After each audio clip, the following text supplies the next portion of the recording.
touring with Supergroove was exhausting and fun. I mean, there was a lot of us on the road, and we were young, and we were often travelling with other bands as well, and that was cool, you know what I mean? Travelling with Rough Opinion and the Nixons and Thorazine Shuffle, Leaders of Style that became Urban Disturbance. Yeah, it was neat, and you felt like you roll into town and you're all these young weirdos who are into hip hop and stuff, and it was exciting.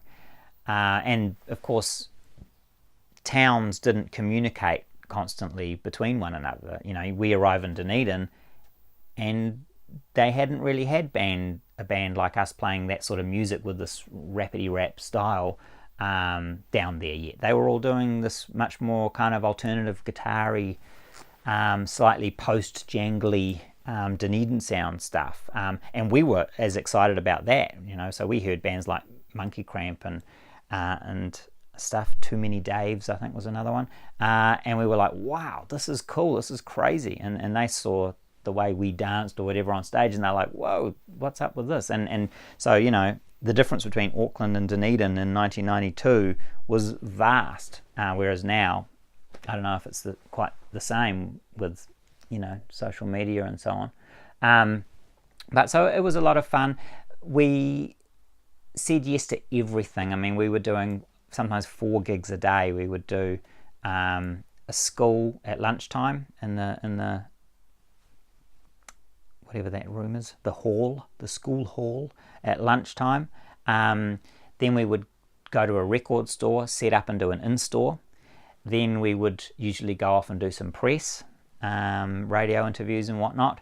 And then it was sound check and an underage show. We didn't always do an underage show, but when possible we did.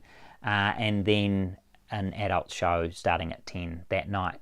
And then it's like, and then drive to the next small town and do the same thing again.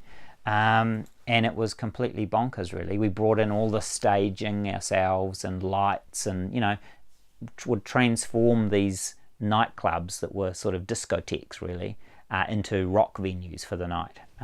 So it wasn't just going and setting up, you know, plugging into the house guitar amp and drum kit. I mean, everything to turn it into a rock venue we had to bring.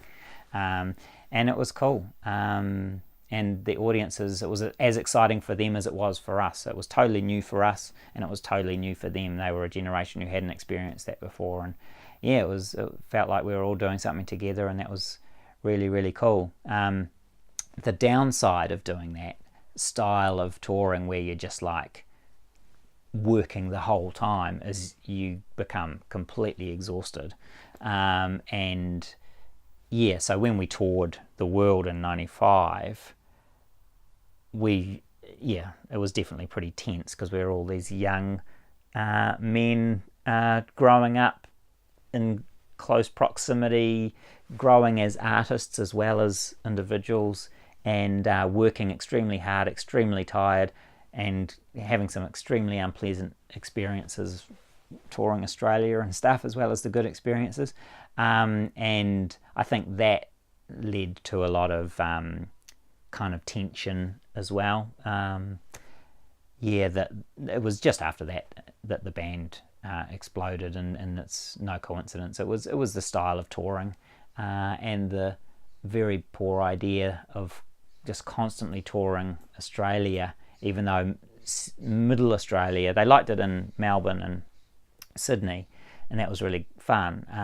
But the smaller towns in Australia, they did not like it at all. I mean, it was just weird rap music, you know. They wanted something much more familiar that they were into, you know. And so that was not a pleasant thing, touring some of those places. And there was a terrible decision of, like, in the middle of the European tour, rather than pay for our airfares to go home to New Zealand during the sort of 2 weeks of the summer period when everyone stops doing anything in Europe, you know, that would be too expensive. Just stay in England, and we'll rent this farmhouse for you called Stanbridge, where bands go. Take that, practice there, and Status Quo, practice there and stuff. And we thought that was exciting, but probably a couple of weeks at home would have been really beneficial for all of us with our families and friends who weren't in the band, as opposed to just now live in a farmhouse together, see whether you go crazy. Oh, and here's some drugs too. Good luck, write your next album. And it was really in that farmhouse that the sort of toxins that eventually killed the band, they really started to become quite strong and smelly, the toxins. And then there was another case of, and then after all this touring, you go home. So we'd been touring for 8 months, then we went home for like 4 days or something, and then we had to go back to tour Australia again. And that Australian tour, it was over. It was people were traveling separately. It was hurt feelings. It was so bad. And I remember standing in a hallway of some venue and seeing Ben curled up on the floor, saying, can't we just play and get it over with and get out of here? And every time, because I'd sort of formed the band in those earliest days, every time someone expressed some sort of discontent with what was happening on a tour or with a record or anything, I just took it completely personally. And I didn't know that was what was happening at the time, but I just felt so defensive and so hurt whenever I could see everyone was having a bad time. And on that last Australian tour, that was all I was seeing. It was just like, this is a nightmare. Everyone hates this. I hate this. And we have to do something insane to deal with this pain and this kind of personal failure. And and that's when people started getting fired in desperate attempts to try and stitch things back together or to kind of push away the hurt. It's like, I'll dump you first before you dump me, because all that sort of thing. And that was awful. And we all feel terrible about it. And it's been a wonderful thing that in the last 10 years we've all become friends again and sort of gotten over that pain of how we bungled all that interpersonal, the human dimension of the music collaboration. And it's yet another example of Supergroove's failure to collaborate really in an effective way. We just didn't realize that making music with people, it's the people that matter.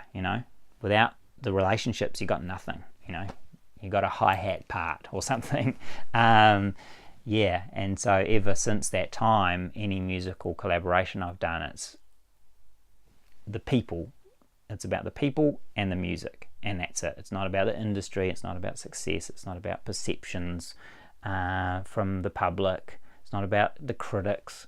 It's not about the copyright. It's just about the other people and the music. Yeah.